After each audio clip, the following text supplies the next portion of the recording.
मालिक मकान की नीयत खराब हो जाती है, वो कुंडी लगाने लगता है और बच्ची पर हमला करता है। वो मालिक मकान था, ये किराएदार थे। किराएदार का क्या, वो आज यहाँ कल वहां। अगर माफ करना है तो उसका एक पूरा अदालती तरीकाकार है। नेकी करने से पहले ये वीडियो देख लें, कहीं ये नेकी आपको जेल में ना पहुंचा दे। और इस तरह की नेकी खुदारा अब कभी ना कीजिएगा। जालिम को उसकी सजा दिलवाइएगा।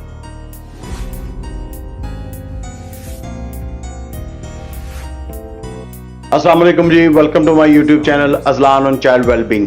आज की कहानी बड़ी अहम है और आज की कहानी एक लीगल एडवाइस भी है और आज एक सच्ची कहानी आपके साथ शेयर करने जा रहा हूं। Just to ensure the right of confidentiality, राजदारी को जो असूल है उसको इंश्योर करते हुए मैं उस फैमिली का नाम नहीं ओरिजिनल लूंगा। राशिद एक ड्राइवर है जो कि निजी एनजीओ में काम करता है और वो किसी काम के सिलसिले में शहर से बाहर जाता है।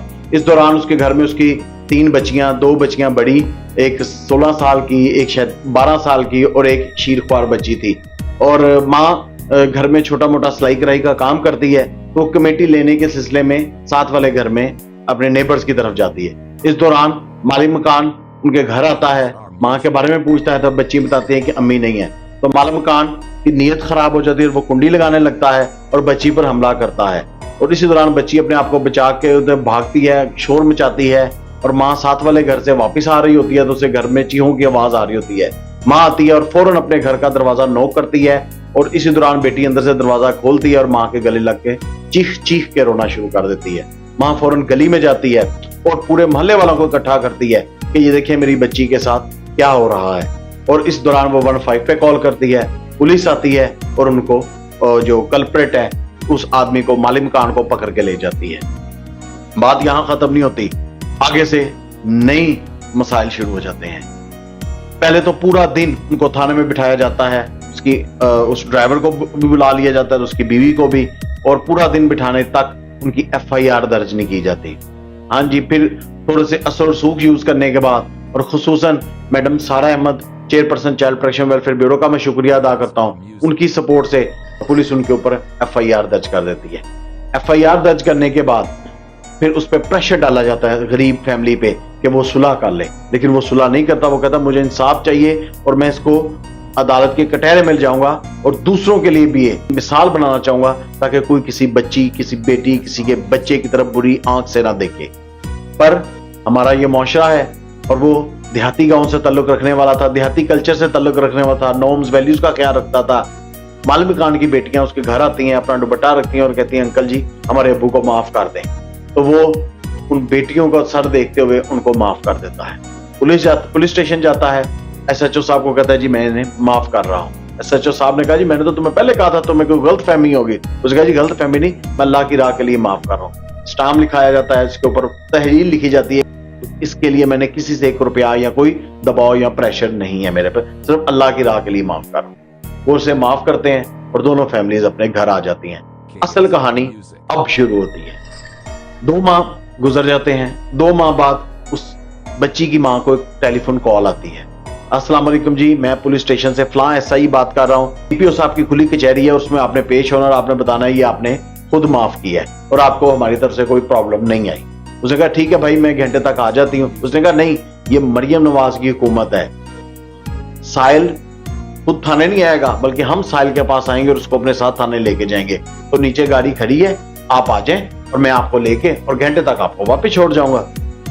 वो औरत उसके साथ बैठती है और पुलिस स्टेशन चली जाती है। जैसे वो वहां पे जाती है तो उसे बिठाया जाता है। 1 घंटा, 2 घंटा, 3 घंटे, जैसे ही 6 बजते हैं और उसके खिलाफ एफआईआर दे दी जाती है। जगह मेरा कसूर क्या? वो कहता है इसके ऊपर एफआईआर दें और उसको हवालात में डालें। तो उसके हस्बैंड तक बात पहुंचती है, वो बेचारा आता है, तरले मिनते करता है, लेकिन वो कहते हैं जी अब तो पर्चा हो गया, पर्चा हो गया।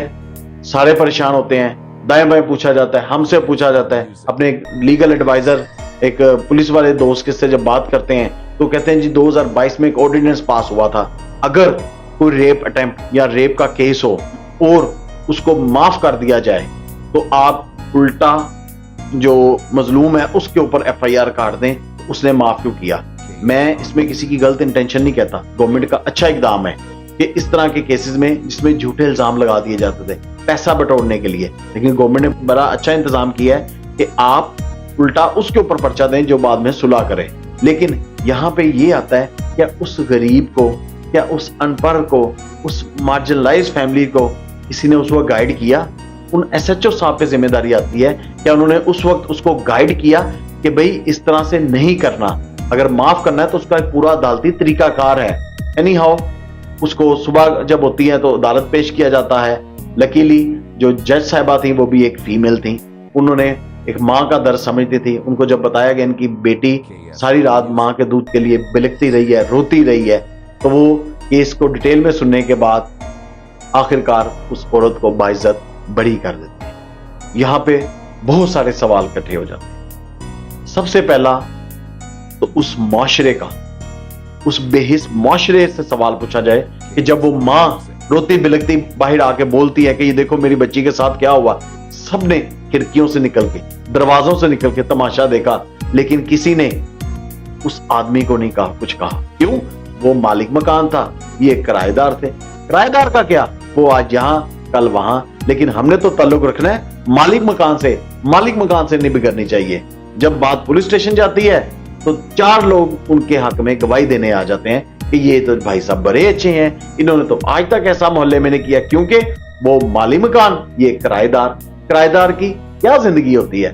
फिर जब वहां पे पुलिस में केस जाता है तो वहां पे भी वो पावर वाले, ये बेचारा ड्राइवर, गरीब, अनपढ़ और किराएदार।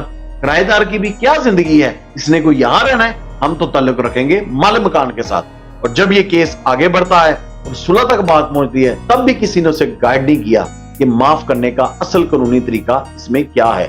सो ये कहानी बहुत सारे नए सवालात को जन्म देती है और आपको ये सिखाती है कि अपने इर्द गिर्द होने वाली नाइंसाफियों के खिलाफ आवाज उठाएं।